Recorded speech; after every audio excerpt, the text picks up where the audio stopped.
So ఇప్పుడు దాకా మనం ఏదైతే ఆర్ఎల్ సర్క్యూట్ గురించి డిస్కస్ చేసుకున్నామో, సో ఇప్పుడు ఏంటంటే దానికి సంబంధించి ఒక ప్రాబ్లం డిస్కస్ చేద్దాం. సో ఇప్పుడు మీకు ఒక కాన్సెప్ట్ మీద క్లియర్ ఐడియా అనేది వస్తుంది.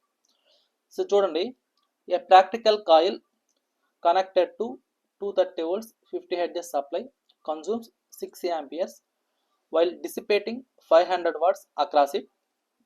Find the value of current drawn by the coil if the supply frequency changes to 60 hertz from 50 hertz అన్నాడు.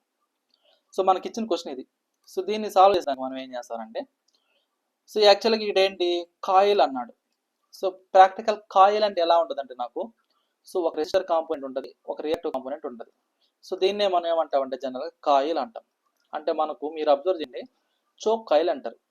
సో మనం ఏదైనా ట్యూబ్ లైట్లో మనం అబ్జర్వ్ చేసినట్లయితే, అంటే ఒకప్పుడు ఉండేటివి, ఇప్పుడైతే నాకు అన్ని ఎల్ఈడీస్ వచ్చేసాయి కాబట్టి అంతగా మీకు అబ్జర్వ్ చేయలేరు, కానీ కొన్ని దగ్గర యూస్ చేసి ఉంటారు చూడండి. సో మనం ఏదైతే సప్లై ఇస్తామో ఇక్కడ, ఆ సప్లైలో ఈ యొక్క కాయిల్ అనేది ఉంటుంది. సో ఆ కాయిల్ అంటే ఏమొస్తుంది అందులో అంటే రెసిస్టర్ ఉంటుంది, ఇండక్టర్ అనేది ఉంటుంది. రెసిస్టర్ ఉంటుంది, ఇండక్టర్ అనేది ఉంటుంది. సో ఇది మనకి ఇచ్చింది. సో దీనికి ఇచ్చిన సప్లై వోల్టేజ్ ఎంత అంటే నాకు ఇక్కడ ఈ యొక్క వాల్యూ వోల్టేజ్ ఎంత ఇచ్చాడు అంటే నాకు 230 volts at an angle 0. ఎందుకంటే ఏమి యాంగిల్ ఇవ్వలేదు కాబట్టి at an angle 0గా తీసుకున్నాం. నెక్స్ట్ ఏమి ఇచ్చాడు, కరెంట్ ఇచ్చాడు. సో ఇక్కడ నాకు కరెంట్ ఎంత అంట 6 amperes అని ఇచ్చాడు, అంతేనా. So supply consumes 6 amperes while dissipating 500 watts across it అన్నాడు. సో ఇప్పుడు నాకు కరెంట్ అనేది ఇచ్చేసాడు ఇక్కడ, ఓకేనా.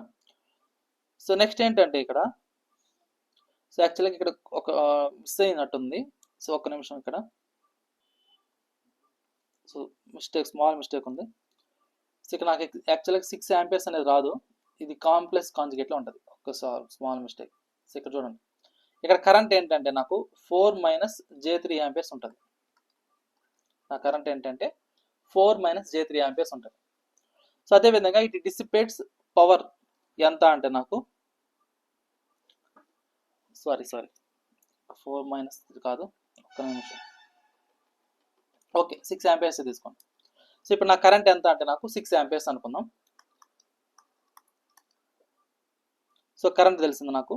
నెక్స్ట్ ఏం కావాలా అంటే ఇంపిడెన్స్ వాల్యూ తీసుకుందాం ఫస్ట్. సో జనరల్ మనకు ఇంపిడెన్స్ అంటే ఎలా రాసుకుంటాం మనం, Z R + J × XL గా తీసుకుంటాం. సో ఇంపిడెన్స్ అంటే ఏంటి, Z R + J XL. ఇప్పుడు నాకేంటి, దీన్ని ఇంకో విధంగా ఎలా రాసుకోవచ్చు అంటే మనం V = IZ గా తీసుకుంటాం. సో దీని నుంచి Z ఎలా రాసుకోవచ్చు మనం, వోల్టేజ్ ఓవర్ ద కరెంట్ అనేది రాసుకుంటాం. ఇక్కడ నాకు వోల్టేజ్ ఏమో 230, కరెంట్ ఏమో 6. సో దీని చేసి ఎంత వస్తుంది నాకంటే ఇంపిడెన్స్ వాల్యూ 38.33 వస్తుంది. సో ఇంపిడెన్స్ వాల్యూ ఎంత వచ్చింది నాకంటే 38.33 ohms. సో ఇది నాకు ఇంపిడెన్స్ వాల్యూ వచ్చేసింది. సో ఇప్పుడు నాకు ఏం కావాలంటే ఇక్కడ రెసిస్టెన్స్ వాల్యూ కావాలి. సో జనరల్గా మనకి ఏంటంటే పవర్ డిసిపేటింగ్ ఎలిమెంట్ ఏంటంటే రెసిస్టర్. సో ఇక్కడ నాకు 500 watts అని ఇచ్చాడు కదా, ఈ యొక్క 500 watts అనేది ఏమి ఇండికేట్ చేస్తుంది అంటే నాకు, సో అక్రాస్ రెసిస్టర్ దగ్గర పవర్ ఏదైతే డిసిపేట్ అవుతుందో, సో దాన్నే ఇక్కడ మనం ఏమనుకుంటాం, పవర్ డిసిపేషన్ అనుకుంటాం. సో జనరల్ పవర్ డిసిపేషన్ అంటే P ఎలా రాసుకోవచ్చు అంటే మనము, సో P I²R కానీ లేదు V²/R కానీ ఇలా రాసుకుంటుంటాం అన్నమాట, ఓకేనా. సో పవర్ డిసిపేషన్ అంటే ఏంటంటే, సో P I²R. ఇదేంటిది పవర్ డిసిపేషన్కి తీసుకునే మన ఫార్ములా. సో పవర్ డిసిపేషన్కి మనం తీసుకునే ఫార్ములా.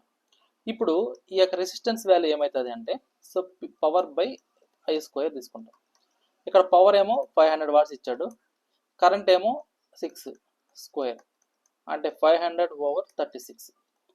సో దీన్ని సాల్వ్ చేస్తే నాకు వచ్చే రెసిస్టెన్స్ వాల్యూ ఎంత వస్తుందంటే నాకు ఇది, సో మనం సాల్వ్ చేసుకుంటే 13.89 వస్తుంది. 13.89 వస్తుంది. సో ఇప్పుడు నాకేంటి రెసిస్టెన్స్ తెలుసు, ఇంపిడెన్స్ వాల్యూ తెలుసు, రియాక్టెన్స్ కనుక్కోవచ్చా. సో ఇక్కడ నాకేంటి ఇంపిడెన్స్ మనం ఎలా రాసుకున్నాం అంటే జనరల్గా R + J XL గా తీసుకున్నాం. దీన్ని ఇంకో విధంగా ఎలా తీసుకున్నాం, మ్యాగ్నిట్యూడ్ అయినప్పుడు √, real part square plus imaginary part స్క్వేర్గా తీసుకున్నాం. ఇప్పుడు దీన్ని స్క్వేరింగ్ అని పోస్ట్ చేస్తే Z² R² + XL² అవుతుంది. దీని నాకు XL² అంటే ఎలా రాసుకోవచ్చు మనం, impedance square minus resistance square. ఇప్పుడు ఆల్రెడీ మనం ఇంపిడెన్స్ వాల్యూ కనుక్కున్నాం, ఎంత వచ్చింది నాకు 38.33. సో కాబట్టి ఇంపిడెన్స్ వాల్యూ ఏమంటే 38.33. మైనస్ రెసిస్టెన్స్ వాల్యూ ఎంత వచ్చింది 13.89. So 13.89 whole square. ఇది రియాక్టెన్స్ వాల్యూ. సో దీన్ని మనం సాల్వ్ చేసుకుంటే ఈ యొక్క రియాక్టెన్స్ వాల్యూ ఎంత వస్తుందంటే నాకు, సో ఈ యొక్క మ్యాథమెటికల్ ఈక్వేషన్ మనం సాల్వ్ చేస్తే క్యాలిక్యులేటర్లో వచ్చే దీని వాల్యూ ఎంత వస్తుందంటే నాకు 35.724 ఓమ్స్ వస్తుంది. ఇదేంటిది రియాక్టెన్స్ వాల్యూ. సో జనరల్గా ఎక్స్ ఎలా రాసుకుంటాం అంటే 2πfLగా రాసుకుంటాం. ఇది ఎలా వచ్చింది అంటే నాకు జనరల్ ఎక్స్ఎల్ అంటే ఏంటి డబ్ల్యూఎల్, ఇక డబ్ల్యూ అంటే ఏంటి యాంగులర్ ఫ్రీక్వెన్సీ అంటే 2πf అన్నమాట. సో దీని బేస్ రాసు ఓకేనా. సో ఎక్స్ఎల్ అంటే ఏంటి 2πfL. ఇందులో నాకు ఎక్స్ఎల్ వాల్యూ తెలుసు, కాకపోతే నాకు ఇండక్టర్ వాల్యూ తెలియదు. సో కాబట్టి మనం ఏం చేస్తాము inductance value, so resistance value కనుక్కున్నాం కదా, ఆ విధంగా ఇండక్టెన్స్ వాల్యూ. సో ఇప్పుడు నాకు ఇండక్టర్ వాల్యూ ఏమవుతుంది దీన్ని XL over 2πf. XL value ఎంత అంటే నాకు 35.724 2π, ఫ్రీక్వెన్సీ వాల్యూ ఎంత అంటే 50 హెర్ట్జ్. సో ఇక్కడ అనేది ఏమైందంట ఇనిషియల్గా 50 హెర్ట్జ్ ఉందంట, తర్వాత దానికి 60 హెర్ట్జ్ అనేది అయిందంట. కాబట్టి మనం 50 హెర్ట్జ్ రెఫరెన్స్గా తీసుకుంటున్నాం ఇక్కడ. సో కాబట్టి నాకు ఇక్కడ ఇండక్టర్ వాల్యూ ఎంత అవుతుంది అంటే దీన్ని సాల్వ్ చేసినప్పుడు 0.1137 హెన్రీ అవుతుంది. ఇది నాకు ఏమవుతుంది 0.1137 హెన్రీస్ అవుతుంది. ఇది నాకేంటి inductance value, inductor value. So ఇప్పుడు నాకేంటి ఈ యొక్క ఇండక్టివ్ రియాక్టెన్స్ వాల్యూ తెలుసు, కెపాసిటివ్ రెసిస్టెన్స్ వాల్యూ తెలుసు. ఇప్పుడు నాకేంటంటే ఇప్పుడు మనం ఏదైతే కనుక్కున్నామో ఈ యొక్క ఇండక్టెన్స్ వాల్యూ ఎక్కడ అంటే మనకు 50 హెర్ట్జ్ దగ్గర మనం కనుక్కున్నాం. మరి అదే ఇండక్టెన్స్ అనేది, సో ఇండక్టివ్ రియాక్టెన్స్ వాల్యూ అనేది మనం ఏం చేస్తామనంటే ఇప్పుడు 60 హెర్ట్జ్ దగ్గర కనుక్కుంటాం. సో ఇక్కడ మనకు గుర్తుపెట్టుకోవాల్సింది ఏంటంటే మనం ఏదైతే రెసిస్టర్ వాల్యూ ఇండక్టర్ వాల్యూ కనుక్కున్నామో ఆ వాల్యూస్ అనేటివి అంటే ఈ యొక్క వాల్యూ అనేది అదే ఉంటుంది వాల్యూ, బట్ రియాక్టెన్స్ వాల్యూ అని చేంజ్ అవుతుంది. అంటే మనం తీసుకునే రెసిస్టర్ వాల్యూ ఇండక్టర్ వాల్యూ అని అవే ఉంటాయి. ఎప్పుడు అదే ఏ క్వాంటిటీ చేంజ్ అవుతుందంటే మనం తీసుకునే ఇండక్టివ్ రియాక్టెన్స్ అంటే ఏది ఎక్స్ఎల్ వాల్యూ చేంజ్ అవుతుంది.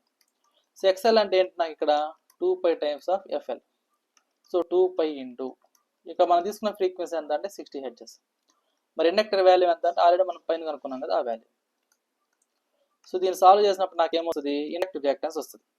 సో మరి ఆ ఇండక్టివ్ రియాక్టెన్స్ వాల్యూ ఎంత వస్తుందంటే నాకు దీన్ని 42.86 ఓమ్స్ అనేది వస్తుంది. సో ఇదే ఇండక్టివ్ రియాక్టెన్స్ వాల్యూ 50 హెర్ట్జ్ దగ్గర ఎంత వస్తుంది నాకు 35.74 ఉంది. సో 60 హెర్ట్జ్ వచ్చేసరికి ఏమైంది ఇండక్టివ్ రియాక్టెన్స్ వాల్యూ 42.86 అయింది. అంటే ఇండక్టివ్ రియాక్టెన్స్ అనేది ఏమైంది బేస్డ్ ఆన్ ఫ్రీక్వెన్సీని బట్టి అంటే ఇంక్రీజ్ అయింది. సో దీన్ని బట్టి నాకు ఇంకోటి ఏం కావాలా ఇంపిడెన్స్ వాల్యూ కావాలి. ఈ యొక్క ఇంపిడెన్స్ వాల్యూ న్యూ వాల్యూ కావాలి. సో ఇంపిడెన్స్ అంటే ఏం రాసుకుంటాం మనం జనరల్గా resistance square plus reactance square రాస్తాం. మరి ఇక్కడ మనం తీసుకునే యొక్క ఇంపిడెన్స్ వాల్యూ అనేది దీన్ని విత్ రెస్పెక్ట్ టు 60 హెర్ట్జ్ దగ్గర కనుక అంటే resistance value reactance value. So resistance ఉందంటే నాకు ఇక్కడ 13.89 ఉంది, రియాక్టెన్స్ వాల్యూ ఎంత ఉందంటే నాకు 42.86 ఉంది. సో కాబట్టి దీన్ని ఎలా రాసుకుంటామంటే మనం 39 ప్లస్ 42.86 హోల్ స్క్వేర్ చేస్తాం. సో ఇప్పుడు ఏం టోటల్ ఇంపిడెన్స్ అనేది అవుతుంది. సో టోటల్ ఇంపిడెన్స్ ఎంత వస్తుందంటే నాకు 5.05 ఓమ్స్, 40.05 ఓమ్స్. ఇది ఏంటిది impedance value new value. So ఇది ఇంపిడెన్స్ వాల్యూ వచ్చింది. నాకు ఇప్పుడు ఏం కావాలంటే పవర్ ఫ్యాక్టర్ యాంగిల్ కావాలి. పవర్ ఫ్యాక్టర్ యాంగిల్ లేదు ఇంపిడెన్స్ యాంగిల్, దీన్నే మనం ఏమంటామంటే ఇంపిడెన్స్ యాంగిల్ కూడా అంటాం.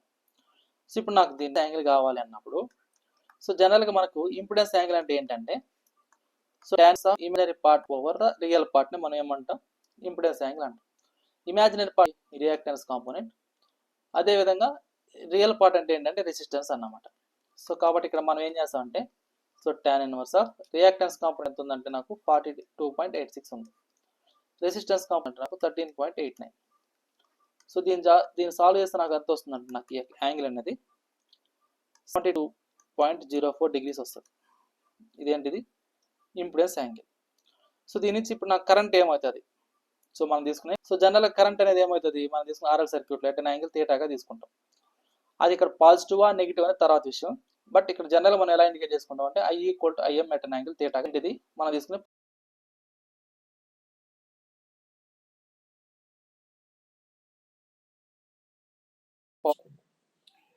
సో ఇక్కడ ఈ ఐఎం వాల్యూ అంటే ఏంటంటే నాకు దేని మీద డిపెండ్ అవుతుంది, తీసుకునే వోల్టేజ్ మీద డిపెండ్ అవుతుంది. అంటే ఏంటి, so VM by Z at an angle theta అన్నమాట. సో ఇక్కడ నాకేంటి, ఇక్కడ ఏంటంటే ఈ వాల్యూ ఉంది కదా, ఐ మీన్ సో ఇక్కడ ఒక నిమిషం,